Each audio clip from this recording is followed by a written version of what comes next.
everyone, and welcome to SymTrain's new series, Tips and Tricks with SymTrain. In this series, you are going to learn new ways to use the platform or easier ways to use it. We will always go over new features that come into the platform or improvements on existing features. But the most exciting thing about this series is probably the last 15 minutes of every single one. And that time is reserved for all of you who have attended who just might have questions about anything. And we will answer your questions. We will show you how it works, whatever's needed. That time is for you. So first off, I just want to start out by introducing myself. My name is Jamie Leckband, and I'm the Customer Success Manager here at SymTrain. If you're an existing client, hello. If you are just starting your journey with SymTrain, I'm sure I'll meet you soon and I can't wait. So I want to kind of tell you a little bit about my background. I've been with SymTrain for about 1.5 years now, but prior to being working at SymTrain, I actually used this platform for as long as it's been in existence. So as long as SymTrain's been a company, I've been using this as a trainer, training sales organizations, which would include new hires or going through orientation, existing agents, and even leadership teams. So I will tell you, I had trained for about 20 years prior to having SymTrain. And when I got this platform, it changed everything. It was great to be able to kind of have a whole new way of training and be able to be more effective and efficient, and probably, let's face it, a lot more fun than watching me stand in front of them pointing at a PowerPoint. So it just really is such a great platform. It really allows people to learn things so much faster. And I will tell you, I know the power of SymTrain. I do. And I am here to share some of that with you today. So let's talk a little bit about the use cases of SymTrain. There are 3 main use cases for SymTrain: coaching on existing agents, new hire training and orientation, and assessment. I have personally used all 3 of these use cases as a trainer. And I mean, it's unbelievable what it did. So obviously existing agents, you might have people who've been in that role for a while. They might have certain areas that they still struggle, not getting the QA scores that they need to be getting. So, you know, it's simple. If you have a simulation that you utilize, that you create for new hire training, you can cut that up and give it to existing agents. So a lot of what you will do for these different use cases, you probably already have. But it's really great for existing agents to be able to really focus in on parts, little snippets, areas that they can improve upon. And another great use for that is there's a lot of times that new processes come out, and it's really imperative that that process gets out fast and get people practicing it and used to doing it the new way. This is a great use case for, you know, getting those existing agents out of the routine of doing it the old way and into the new routine really fast. So, you know, obviously new hire orientation, it's great. And what's really exciting about it is that a lot of times new hires are trained in a certain way on a process or how to do something, or they might shadow people to just watch how they do it and then kind of learn that way. But what's great with SymTrain is you can actually train new hires on what's getting the best result. Because a lot of times you train people a certain way, then they get out on the floor, and what's really getting the best QA scores isn't exactly how they were trained. So being able to take what that good looks like, that good result, create a simulation from it, and train them the right way from the beginning. I mean, that's awesome. And also, like, you eliminate the need to shadow. Shadowing takes time from that existing agent, having that person shadow. Even though they're just sitting watching them, it still disrupts their flow a little bit. But being able to have that existing agent go in, be able to practice, write, the exact process over and over again to be able to get proficient with it on however long that takes for them. It's kind of like a customized training for each individual. And then there's, assessment.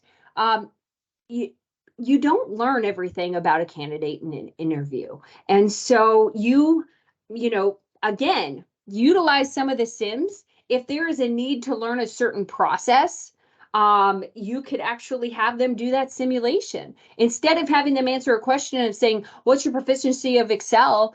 Oh, I'm a 5. Well, you can just have them do a sim and you can see for yourself, because you know what is required to need to know at that position, and see what level they're really at. You can create a simulation of questions, how they answer those questions, their tone of voice, how, that's a great indicator. A lot of times you can't get that in an interview in the same way.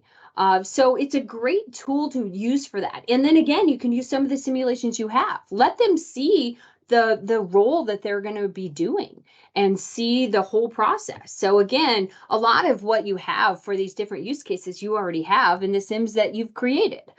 And what's really great is just, again, they're learning by doing and not just showing. And that is so much more effective. So with all that being said, the reason why you're here is because you want to learn, and I'm going to teach you some tips today that will show you how you can create sims faster. And there were 3 main things that I want you to leave with today, and that you will leave with. How to create a simulation in less than 5 minutes. So the core of a simulation is usually that talk track, right? That back and forth conversation. How do I get that in SymTrain faster so that you can create a sim and then add your keywords, add your coaching tips, and have that process just be faster?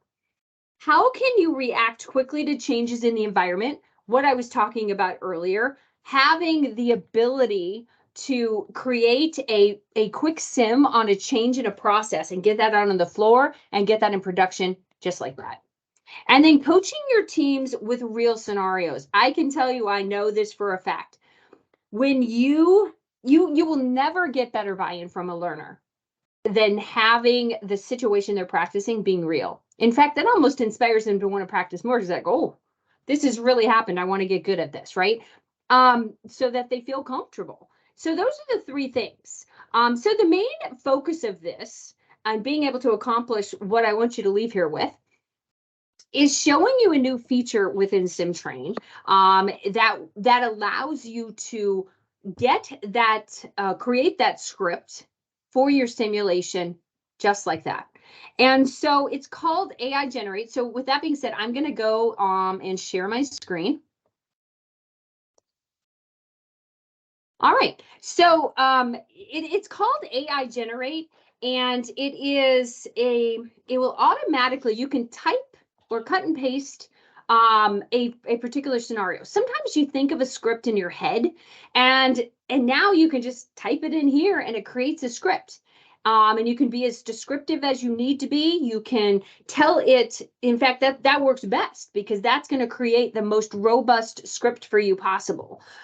So this is a relatively new feature in SymTrain, and so I want to show you about that. But before I start with that, because as a person who is going to generate this script in this new way, you have to be a sim creator or be in the sim creator role. So let me take a minute and tell you about and remind you about the different roles in SymTrain. So sim creator, well, within SymTrain, there's 4 different roles.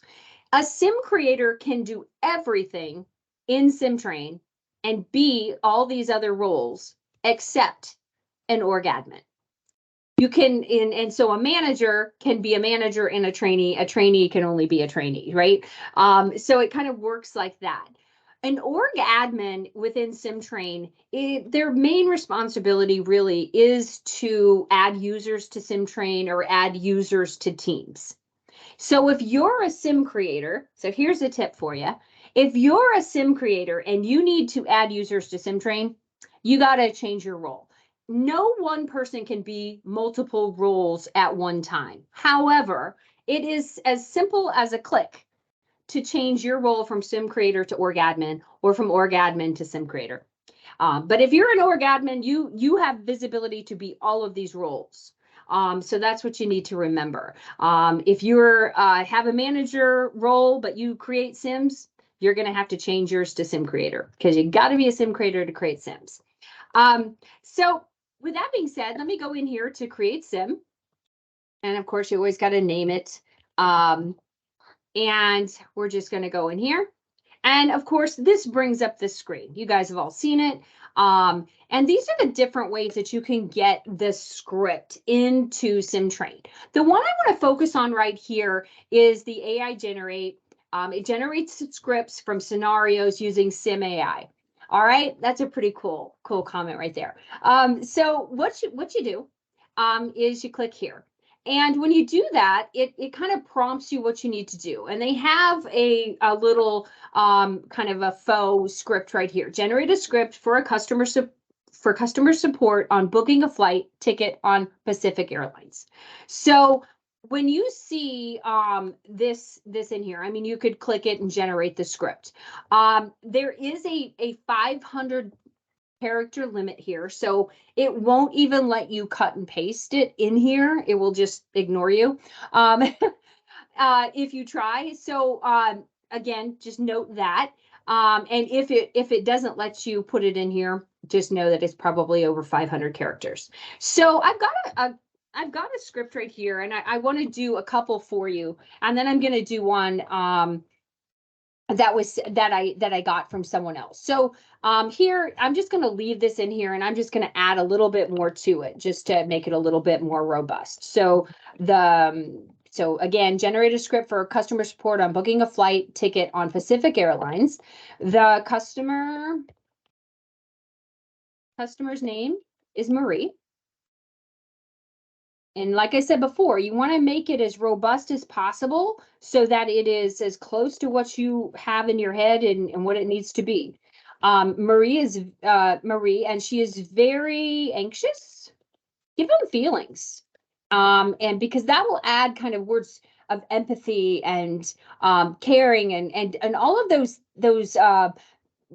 things that are really hard to teach, right? I mean, empathy is something that you really have to practice on that. So give these words in here feelings so that your script will do the same thing. Anxious because she has waited so long to book her flight. All right, so there you go. Generate script. So it'll calculate for a little bit here.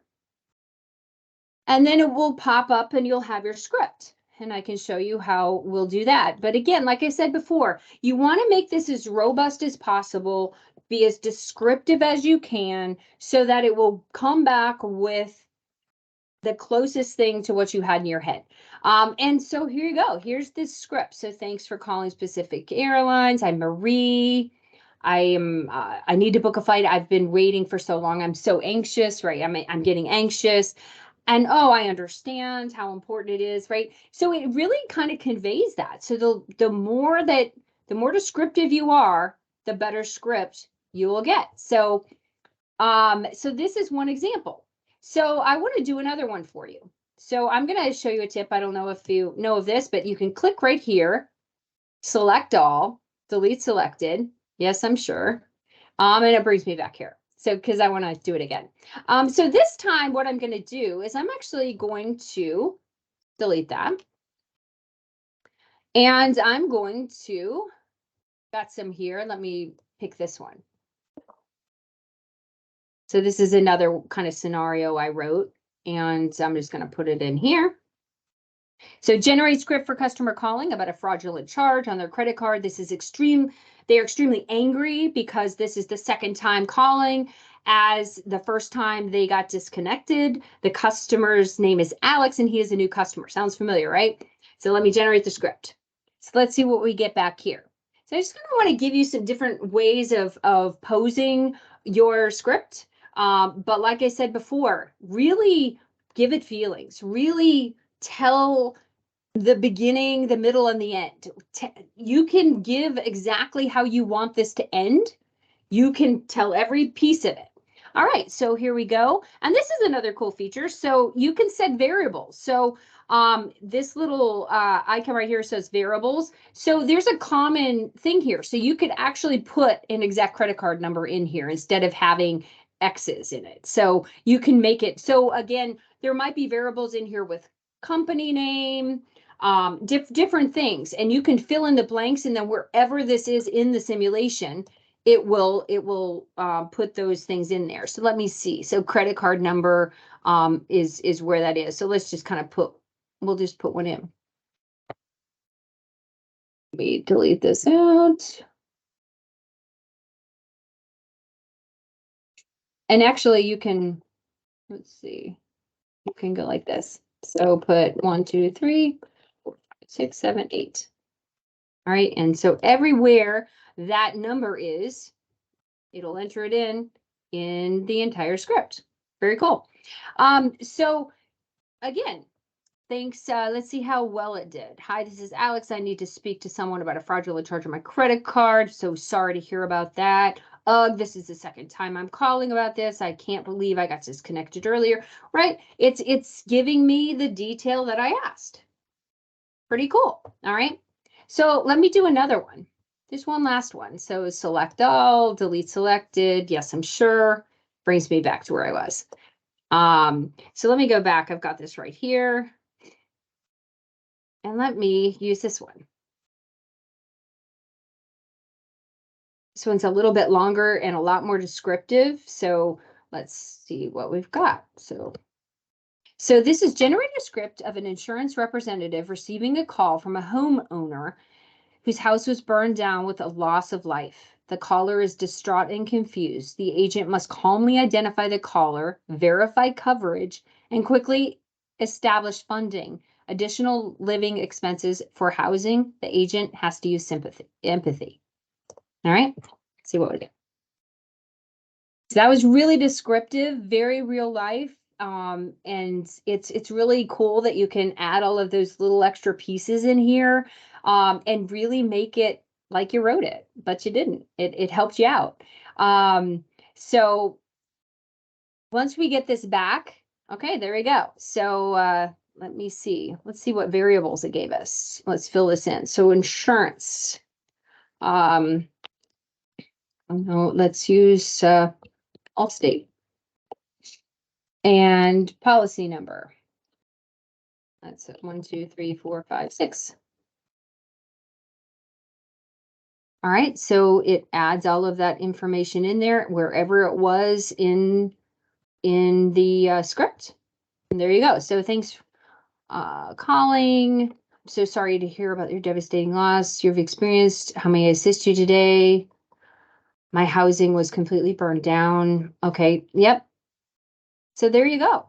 And see, now all you have to do is, when this is done, all you have to do now is click on the bubble. So we know that anything you do in a script, you start by clicking the bubble, and then you save whatever you did by clicking out of the bubble. So now I have to choose keywords, phrases for here. So a little bit of tip on keywords and phrases. So you can select keywords and phrases. So whether it be a collection of words or just one word, and you can note them as keywords. Keywords are how the simulation is scored. And so let's say you have this entire, let me click this first. Let's say that this entire thing has to be said word for word. Okay, I've got the whole thing highlighted, and everything, it's compliance, right? They have to say every single word. And so that's a, it's a fact. Sometimes you have to do it. I always think a good idea with that is, because you can also add, coaching tips. This little light bulb here, it's on the agent side. It's also over here on the customer side. I like whenever I add, when I know that a script line The entire thing has to be said word for word. I think that's a good use of a coaching tip, to let the learner know that this next script line has to be memorized, that it's a compliance piece, and it has to be said word for word, just so that they're aware. So the next line has to be said word for word. Right? Or you could say it must be memorized, or know that the next script line, every single word is a keyword, however you'd like to do it. And then you can save the tip, and it shows at least giving them a little bit of forewarning on that. You might have down here, maybe, you just have certain words that you want to add as a keyword. So you add thank you. Don't forget about alternatives. Alternatives are what makes this come across really naturally. Giving different options for words, if possible, giving the learner the ability to be more natural with the way they're speaking. So thanks, maybe it doesn't matter if they say thank you, as long as they thank them. So thanks could be an alternative. You can increase or decrease points based on, maybe there's a certain word that just is really important they say, so you want to give that a higher point value. You can do that, and then you just kind of go in here. A lot of times, again, if you read the script line and you don't really know which words you want to be keywords, a good rule of thumb that I always do is I read the script line, and the words that I naturally emphasize in the script, those are your keywords. So you might want to say, so for example, thank you, Sarah. Let me pull your information. I see that you have a homeowner's insurance policy with us. Rest assured, we'll do everything we can do to support you, right? So, thank you, information, I emphasized that. And then, I see that you have your homeowner's policy. So maybe policy is the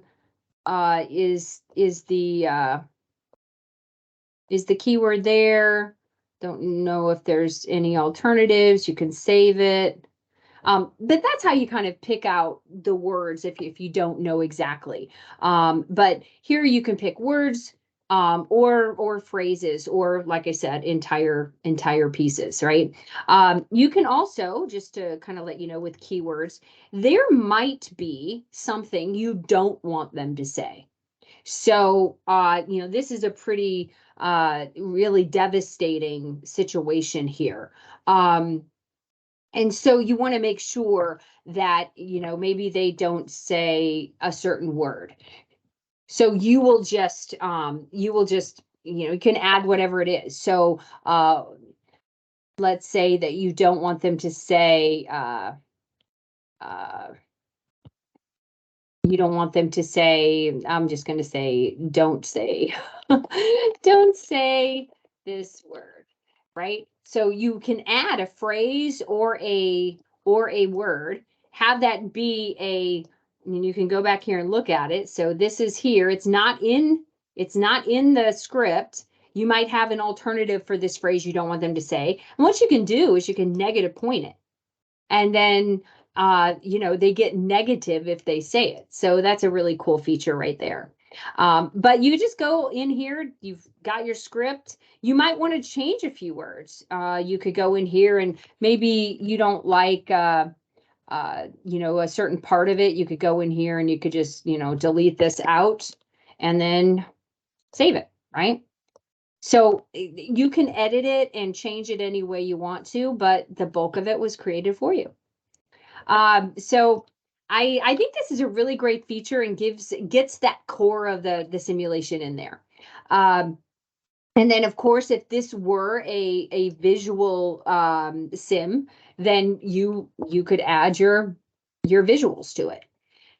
All right, so I want to show you another. So I'm going to kind of do my little trick here. Select all, delete selected. Yes, I'm sure. Because I want to show you another way Uploading an audio is a really fast way to get information into SymTrain.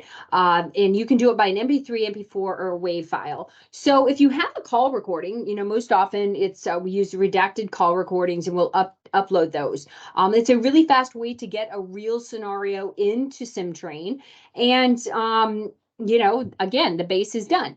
I'm going to upload something here. I actually recorded myself doing a simulation, and and now I can create it back into that. Again, I've created the scenario. So I don't know, you might actually have two people sitting there doing a role play, and you could actually record them doing it and upload it as an MP3, MP4, or a WAV, and there you go. There's your conversation.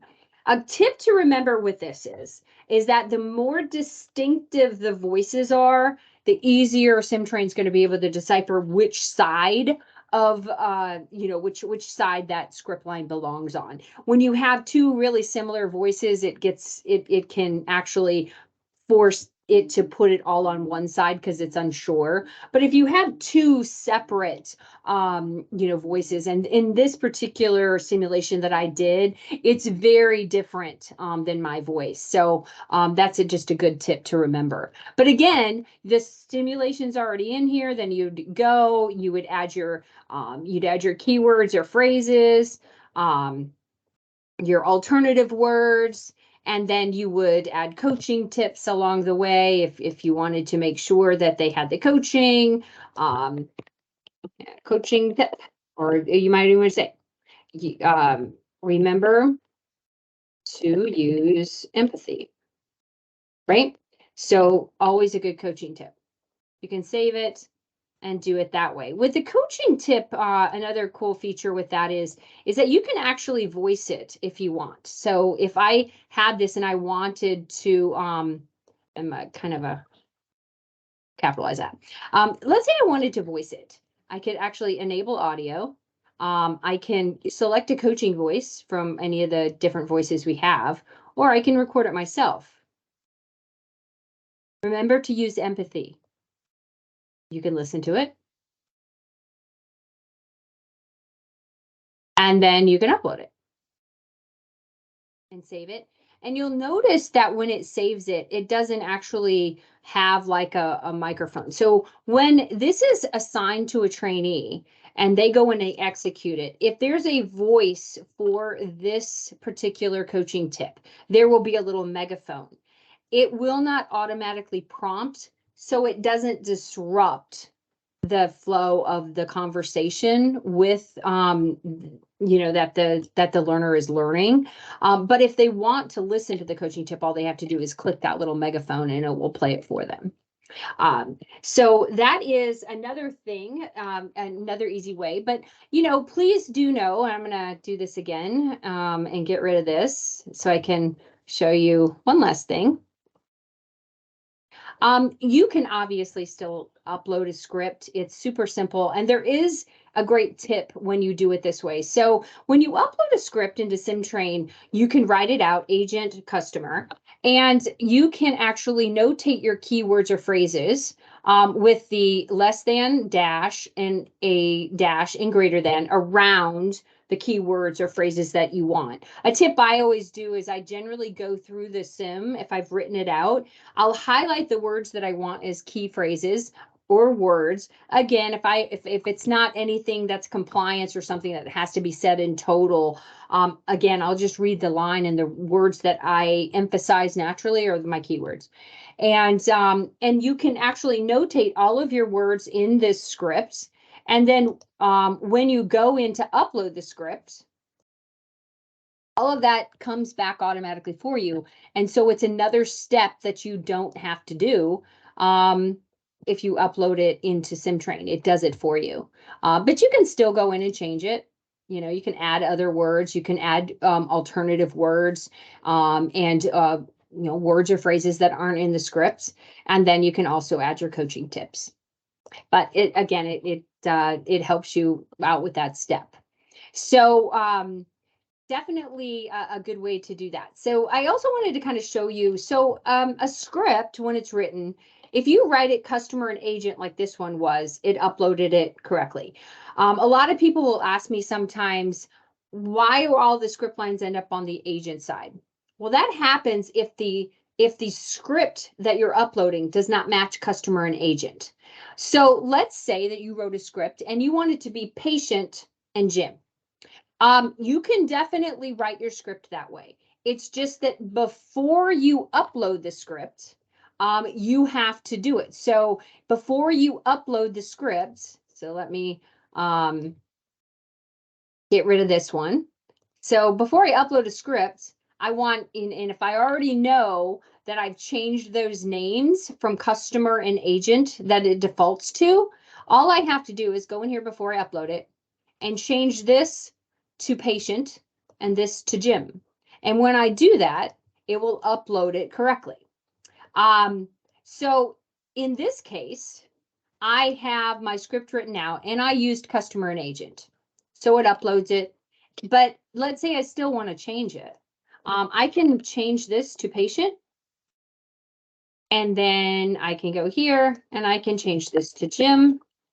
And I can proceed and I can get it changed. So those are the two ways that you can do it. So you can write it with the different names. It's just that if you upload it with the wrong names, it's not gonna know which side to put it on. So that's how you kind of deal with that. All right, so I want to talk now about a feature that we have in SymTrain that that has been in SymTrain for a while, and we've made some updates to it. So what I'm talking about is one of our scoring options. It's called sentiment scoring. So in every playback that you have the ability to go in and listen to all of the different attempts that you've done to a simulation. So whatever, you can go on all of your different pages and decide, okay, which sim you want to listen to, and you have it all right here. So I'm going to go and I'm just going to pull up one of these. So, all right. So this is where you see the sentiment score. So sentiment score does not show in practice mode, only in test mode. It will have a big NA here for in practice mode. Practice is always has the script and doesn't have the sentiment scoring, and then the test mode. However, as a sim creator, you can remove the scoring altogether if you would choose to do so. And so here we have the sentiment score, confidence, concentration, and energy. So what we've done to improve it is we have actually recalibrated how this is reading through the conversation that we're having, to make it more accurate to the conversation that's happening. So let me just kind of go through how this is and how sentiment works, because it is really cool. So first off, I want to say that the sentiment is not tone. It is actually measuring the biometric waves in my voice. So that's important to remember. What's also important to remember is that the sentiment score encompasses the entire sim. It's not intended to, like, you can't say, okay, my concentration is low, let me work on just that. My energy score needs improvement, I need to work on just that. It's not designed that way. It's about you looking at this and saying, okay, I need to up my energy and my concentration, but I can't do that and lose my confidence, right? So you have to really kind of look at it as a total group of sentiment and then just practice, right? Learn how the proper way to have this conversation is. So to really kind of give you some more clarity on these different sentiments, confidence. It's really easy for me to have high confidence if I'm reading something, because I'm reading it. I'm not going to have a lot of ums and ahs. If I was doing a more advanced sim where the script wasn't here, I hadn't practiced it enough, I might have more ums and ahs, and that is going to affect the confidence score. Concentration is best demonstrated by delivering the lines without a lot of pauses, not a lot of slow and fast parts. If you think about when you talk to someone and they have a lot of fast and slow parts or a lot of pauses in your dialogue with them, it's really probably that they're not listening to you as much as they should be. They're not as engaged in the conversation as they should be. That's what causes them to do that, because they're distracted by something else. And that's what affects this score. Energy, there is not ever a case where really high energy or really low energy would probably ever be appropriate, right? We always kind of want to stay in the middle and adapt it to being more like a sense of urgency. So if someone is sad, we wouldn't want to have like really low energy because it would sound like we don't care. It comes across more of a sense of urgency, like, oh, I'm so sorry you're going through this. Let me take care of this right away, right? More of a sense of urgency with caring.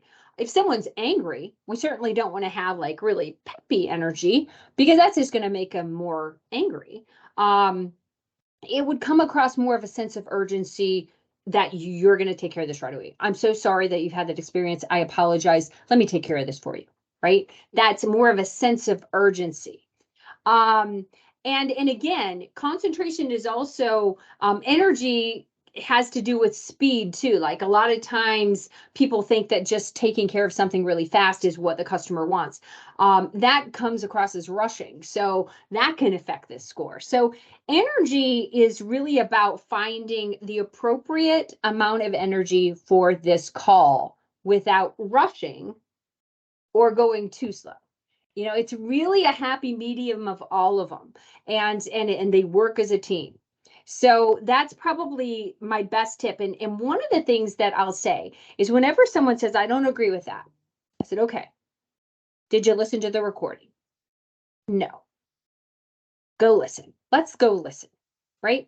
Because often, and I don't know many instances where you actually have the opportunity to listen to how you sound. And it's hard because no one likes to listen to themselves. But it's important in this, and it can be a great lesson because most often, if they listen to themselves, say, "Oh no, I get it. I get it. I did sound distracted, right? I don't know. I didn't sound. I did. I sounded like I didn't care, right? They'll identify that. So that's always my first tip that I would suggest that someone does if they don't agree. But please know that we have recalibrated these. Go in and see the difference like I said before, we recalibrated them. We actually created a process to give a more precise depiction of the sentiment for the different conversations that there are. So just definitely wanted to kind of go over that and explain that. I think this is a really cool feature with that. And that's it. I hope you enjoyed this first edition of Tips and Tricks with SymTrain. Be on the lookout. We're going to do these pretty often.